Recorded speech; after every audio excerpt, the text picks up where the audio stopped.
And then the fifth one, I would say, man, it kind of falls in line with the skill of communication, but I want to say it and I want to give it its own space because most of the time, I think when people speak on communication, they're thinking of, oh, how do I talk about some message Yeah. like a TED talk and all that stuff? But I really think that the skill of, like, people call it devil's advocate, but the skill Hmm. of understanding different perspectives and respecting them, I think is a massive, massive skill.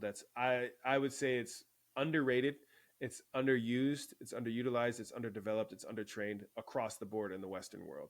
Hmm. If you can take somebody, especially in the society that we live in today, you could take somebody that goes, who did you vote for? And you go, well, I voted for probably the greatest president there ever was. Some people call me the greatest. Or you could be like, I voted for Kamala, or you voted for whoever, right? If you could take this and not be triggered because someone has a different perspective, and you could be Hmm. like, interesting, can you share why, and not do it in a way that's like, oh, can you share why because I'm about to attack you on it, Yeah. but really go, man, that's interesting because that's not at all how I see it.